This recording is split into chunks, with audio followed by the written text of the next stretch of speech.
What's up, Dragon Brood? This is one that several people have requested because they wanted an update to the Bard class deck, and truthfully, I think you're going to see this go a lot of different ways from a lot of different creators. So this is kind of just one spin on this. I don't think this one's anywhere near definitive, and if you have some favorite legends you want to play, I think you can shove them into this list because it has some flexibility, and as long as the cards are versatile, I think they can get you where you want to go.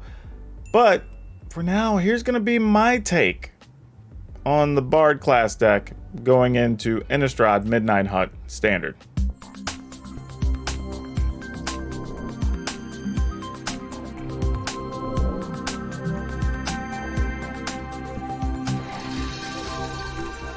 Okay, so you shouldn't be too surprised here about where this is starting, but we're going to go with Jaspera Sentinel because the card's just really dang good, and we have so many ways to get creatures out early that you want to be able to keep using your mana as efficiently as possible, and you can kind of snowball your mana situation a little bit and do some really big things with the help of Bard class and Jaspera Sentinel. They almost push each other, kind of helping you get more mana each turn. So this is going to be pretty neat to really take advantage of these.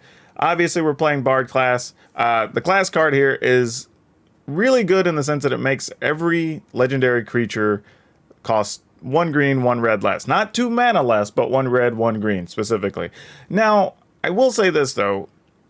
There are times that it's going to make deck building a little weird because you need to have enough legendary creatures that you can take advantage of the Bard class, but you also don't want to not play other quality cards. So it's kind of the balance in the deck building that gets a little bit tough, but we're going to play a bunch of them and just go with the best we can do and see if it works out. Now we are playing 3 Magdas because Magda you can get to play for 1 mana if a Bard class is out. And actually, even if you don't, Magda with Jaspera Sentinel we already know is really good, and that lets us ramp up into our other stuff as well. So you have kind of this 3-card sequence of Jaspera Sentinel, Bard class, Magda that actually all together can give you a lot of mana over a couple of turns. So I don't really mind having these in here together, which is really nice. We are playing Ranger class because Ranger class is really good. I mean, there's really not much else to say about it, right? You get a 2/2, you get to pump a creature over attack if you want, and then late in the game you get to play cards off the top of your library. Like, it does 3 really good things for a very low cost of 2 mana. I mean, technically, we do obviously have to level it up, but getting that 2/2 is really nice there. We are playing some Shatter Skull Smashings just because we might need the mana, but this is also still serves as removal to get some stuff out of the way when we need it. We're playing some Targnar because Targnars are free if you have a Bard class leveled up, so why not? Like, that's literally it. Like, Targnar's not outstanding, but it's just good enough to really get stuff done. So yeah, we're going to go ahead and do that, and then we're going to play 2 Burji. Burji, again, if you're playing Bard class, you do get a small reduction. You get to play Burji for 2 mana, but it's a 3/3, then every time you cast a spell, you get an additional red mana. So this gets to be really silly whenever you have Bard class letting you play stuff for free or for 1 mana, and then you're getting another 1 mana from Burji. So you sometimes are gaining mana from whenever playing spells, so you can ramp up that way as well.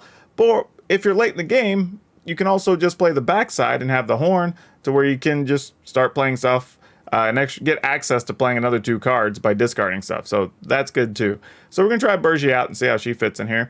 And then we're playing 3... Or actually, no, I ended up going to 4 Tovolars.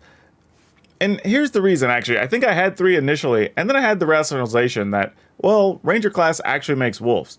And Tovolar says whenever a wolf or a werewolf you control deals damage to an opponent, you get to draw a card. So why not, right? By the time we get all this rocking and rolling, who knows? Maybe we have another 3/3 wolf or something else alongside Tovolar. And that makes a lot of sense. But we're also playing Arlen. Arlen can be a werewolf. Arlen makes wolves. So that could also result in us getting more cards. So yeah, we're on board. So it's kind of like a pseudo wolf werewolf theme among being able to do all this legendary stuff, which is pretty cool. You know, I think if you want to play the werewolves, this is another way to do it, so you don't have to dedicate to full werewolves, but it still gives you that option of doing the things you want. And again, you might get to play Tovolar for 1. I mean, like, that's pretty sweet too, right? So turn 2, you can Bard class. Turn 3, you can activate Bard class or level up Bard class. Then you get to play Tovolar, who comes into play with an additional counter because that's one of the things Bard class does.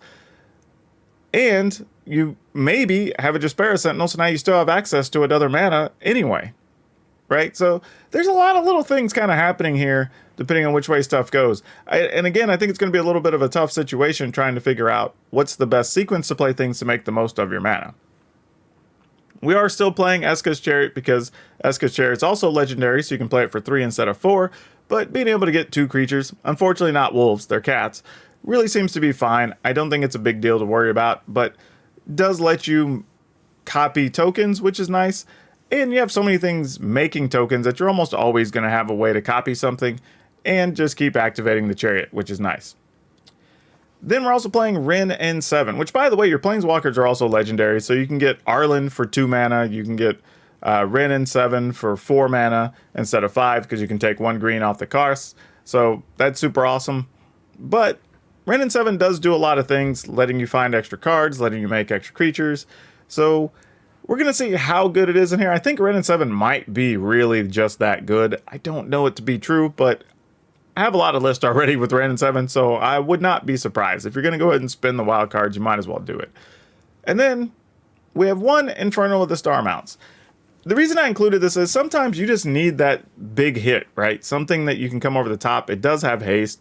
It has the fire breathing effect on it. We do get a discount because it is legendary. It just checks a lot of boxes. I may even find a way to squeeze a second one in here. If somehow, if you can imagine, maybe Wrenn and 7 underperformed slightly or something, I may cut one of those and then just put another Inferno of the Star Mounts in because I think that could be very good.